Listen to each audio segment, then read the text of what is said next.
فرش التراب.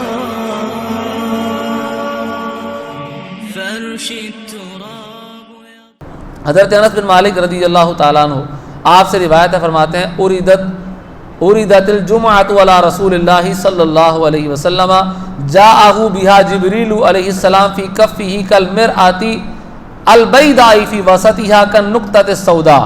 فرمایا کہ نبی پاک علیہ الصلوۃ والسلام کے پاس جبریل امین علیہ السلام جمعہ کو ایک شکل میں لے کر آئے. وہ ایسے تھا جیسے کہ شیشے کی طرح کوئی چیز تھی، تو اس کے درمیان کوئی نقطہ لگا ہوا ہو، تو جس طرح وہ نقطہ واضح تھا تو جبریل وہ لے کر آئے بتانے کے لیے کہ جمعہ بھی اس طرح دنوں میں ایک واضح دن ہے، ایک فضیلت والا دن ہے. تو نبی پاک علیہ السلام نے فرمایا کہ یہ کیا ہے؟ تو جبریل امین علیہ السلام نے فرمایا هذه الجمعۃ یعرضها علیک ربک لتکون لک عیدا. اے اللہ کے محبوب علیہ السلام، یہ جمعہ کا دن ہے جو اللہ پاک آپ کو عطا فرمائے گا تاکہ یہ جمعہ کا دن آپ کے لیے عید کا دن بن جائے. جمعہ کا دن آپ کے لیے عید کا دن بن جائے. ولی قومک من بعدک، اور آپ کے بعد آپ کی جو امت آئے گی ان کے لیے بھی عید کا دن بن جائے. وَلَكُمْ فِيهَا خَيْرٌ، اور یہ وہ دن ہے جس میں اللہ کی طرف سے بھلائی ہی بھلائی رکھی گئی ہوئی. فرمایا تکون انت الاول وتکون اليہود والنصارى من بعدک. فرمایا اس جمعہ کے دن کی وجہ سے آپ قیامت والے دن سب سے پہلے جنت کی طرف رواں ہوں گے، بقیہ امتیں بعد میں ہوں گی اور آپ کو پہلا درجہ ملے گا. اور فرمایا کہ اس میں ایک گھڑی ایسی ہے کہ جو بندہ بھی اس گھڑی میں اس ٹائم پہ کوئی دعا کرتا ہے تو اگر اس کے نصیب میں کچھ لکھا ہو تو ضرور اسے عطا فرما دیا جاتا ہے. اور اس گھڑی میں جو دعا کرے گا اللہ پاک اسے عطا فرمائے گا. اور جس برائی سے، جس شر سے بچنے کی دعا کرے گا اللہ پاک اس برائی سے اس بندے کی حفاظت فرمائے گا. تو یہ جمعہ کا دن اتنا زبردست دن ہے. اب ایک اور حدیث پاک بڑی ہی خوبصورت، حضرت ابو لبابہ بن عبد المنذر رضی اللہ تعالیٰ عنہ سے مروی ہے کہ نبی پاک علیہ السلام فرماتے ہیں ان یوم الجمعۃ سید الایام واعظمها عند اللہ. فرمایا کہ جمعہ کا دن اللہ کی بارگاہ میں سب سے عظیم اور دنوں کا سردار دن ہے، دنوں کا سردار دن ہے. وَهُوَ أَعْظَمُ عِنْدَ اللَّهِ مِنْ يَوْمِ الْأَضْحَى وَيَوْمِ الْفِطْرِ. اس حدیث میں یہ فرمایا کہ وہ عید الاضحیٰ اور عید الفطر سے بھی افضل دن ہے. اس حدیث کے مطابق عید الاضحیٰ اور عید الفطر سے بھی افضل دن جمعہ کا دن ہے. اور فرمایا اس میں 5 خصلتیں ہیں، 5 ایسی باتیں ہیں جن باتوں کی وجہ سے اس دن کو ایک خاص فضیلت عطا ہوئی. خلق اللہ فیہ آدم، اللہ پاک نے اس دن حضرت آدم علیہ السلام کی تخلیق فرمائی. وَأَهْبَتَ اللَّهُ فِيهِ آدَمَ إِلَى الْأَرْضِ، اسی دن میں آدم علیہ السلام کو زمین کی جانب مبعوث فرمایا.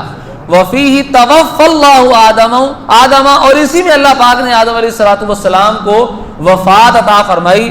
آدم علیہ السلام کی تخلیق بھی نعمت ہے کہ ان کی تخلیق کی وجہ سے ہماری بھی تخلیق ہوئی. اور پھر انشاءاللہ اللہ کی رحمت سے اللہ کا قرب پائیں گے مومنین، اور درجات پائیں گے، جنت کی نعمتیں بھی پائیں گے. تو اس اعتبار سے آدم علیہ السلام کی جو تخلیق ہے وہ اللہ پاک کی رحمتیں لوٹنے کا سبب ہے. پھر اسی دن وہ زمین پر تشریف لائے. ان کا زمین پر تشریف لانا بھی بہت ساری نعمتوں کے اور اللہ کی بہت ساری رحمتوں کے معجزن ہونے کا سبب ہے. اللہ کی بہت ساری رحمتیں ان کے تشریف آوری کے سبب کھلی. اور اسی دن میں اللہ پاک نے حضرت آدم علیہ السلام کو وفات عطا فرمائی. تو اللہ کے نیک بندوں کا اللہ کی بارگاہ میں جانا یہ بھی عظمت والی بات ہوتی ہے. اور فرمایا جس دن اللہ کے نیک بندے اللہ کی بارگاہ میں جاتے ہیں، یوم عرس کہا جاتا ہے نا کہ فلاں بزرگ کا عرس ہے. تو یہ عرس کیوں کہا جاتا ہے کہ جب وہ اللہ کا نیک بندہ اللہ کی بارگاہ میں جاتا ہے تو منکر نکیر 2 فرشتے اس کے پاس آتے ہیں اور وہ کہتے ہیں کہ تو اللہ کا نیک بندہ ہے، تو فضیلت والا ہے، آج سو جا جیسے دلہن سوتی ہے. تو یہ مطلب قیامت تک گویا کہ اس کو ایک بشارت دے دی جاتی ہے. تو اللہ کے نیک بندوں کا دنیا سے جانا بھی ان کے لیے نعمت ہوتا ہے. تو جمعہ کے دن میں یہ 3 باتیں ہوئیں، اس وجہ سے جمعہ کے دن کو ایک خاص فضیلت عطا ہوئی ہے. اب اس سے یہ بھی پتہ چلا کہ حضرت آدم علیہ السلام کی تخلیق جمعہ کے دن ہوئی، یا ان کی آمد جمعہ کے دن ہوئی، تو اللہ پاک نے اس دن کو فضیلت عطا فرمائی. تو جس دن حضرت آدم علیہ السلام کی تشریف آوری ہوئی تو وہ دن اگر فضیلت والا ہے تو جس دن میرے اور آپ کے آقا دو عالم کے داتا صلی اللہ علیہ وسلم جس 12ویں کو تشریف لائے وہ فضیلت والا دن کیوں نہیں ہوگا؟ اللہ اکبر، نعرہ رسالت، یا رسول اللہ، یا اور فرمایا کہ یعنی جمعہ کے دن کو جو فضیلت ملی ہے وہ آدم علیہ السلام کی وجہ سے ملی ہے، تو جس دن میں حضور کی تشریف آوری ہوئی ہے تو وہ دن بھی فضیلت والا ہوگا۔ تو فرمایا اس میں ایک گھڑی ایسی ہے کہ بندہ اس گھڑی میں اس ٹائم پہ جو بھی اللہ سے مانگتا ہے اللہ اسے عطا فرماتا ہے، حرام کا جب تک سوال نہ کرے، حلال چیزیں مانگے جو اس کے لیے جائز ہے۔ اور جمعہ کا دن ہی وہ دن ہے، فرمایا اس میں قیامت قائم کی جائے گی، لیکن وہ جمعہ کون سا ہوگا وہ نہیں بتایا گیا، لیکن یہ جمعہ کا دن ہی ہے کہ اس میں قیامت قائم کی جائے گی۔ کوئی بھی مقرب فرشتہ، زمین و آسمان، ہوائیں، پہاڑ، سمندر، جو بھی کائنات میں اللہ کی مخلوق ہے سوائے جن و انس کے، فرمایا کہ وہ جمعہ کے دن میں اللہ سے خوف کرتے ہیں، اللہ سے ڈرتے ہیں کہ آج وہ دن ہے جس دن اللہ قیامت کو قائم فرمائے گا، لوگوں کا حساب کتاب لے گا۔ تو سب مخلوق اللہ سے خوف کرتی ہے، ڈرتی ہے، سوائے انسان اور جنات کے۔ تو لہذا یہ اللہ کی بارگاہ میں خوف کرنے، ڈرنے، گریہ وزاری کرنے، اللہ کی بارگاہ میں سر بسجود ہونے کا دن ہے۔ تو ان معاملات کی وجہ سے جمعہ کے دن کو ایک خاص فضیلت حاصل ہوئی۔ ایک اور حدیث پاک سنا کر بیان کو اختتام پذیر کروں گا۔ اوس بن اوس رضی اللہ تعالیٰ عنہ سے روایت ہے، فرماتے ہیں کہ نبی پاک علیہ السلام نے فرمایا کہ ان من افضل ایامکم یوم الجمعہ، تمہارے دنوں میں سب سے افضل دن جمعہ کا دن ہے، اسی میں آدم علیہ السلام کی تخلیق ہوئی، اسی میں ان کی وفات ہوئی، وفیہ النفخۃ وفیہ الصعقہ، قیامت والے دن جو پہلا سور پھونکا جائے گا جس سے سب لوگوں کی وفات ہو جائے گی، فنا ہو جائیں گے، وہ بھی جمعہ کے دن ہوگا، اور صعقہ یعنی وہ معاملہ کہ جب دوبارہ سور پھونک کے لوگوں کو اٹھایا جائے گا وہ بھی جمعہ کے دن ہوگا۔ فرمایا فَأَكْثِرُوا مِنَ الصَّلَاةِ عَلَيَّ فِي، اس دن جمعہ کے دن مجھ پر درود و سلام کثرت سے پڑھا کرو۔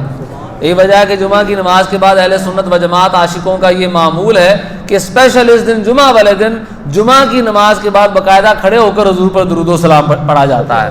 تو یہ معمول اسی حدیث کی وجہ سے ہے۔ فرمایا فَإِنَّ صَلَاتَكُمْ يَوْمَ الْجُمْعَةِ مَعْرُودَةٌ عَلَيَّ، جمعہ کے دن مجھ پر تم درود پڑھتے ہو، تمہارا درود میری بارگاہ میں پیش کیا جاتا ہے۔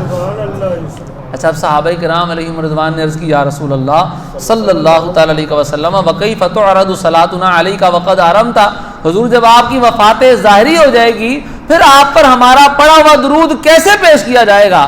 اب عاشقوں کے لیے عقیدے کی بات صحابہ کرام علیہم رضوان کو حضور نے بتا دی اور قیامت تک کے لیے عقیدہ واضح فرما دیا۔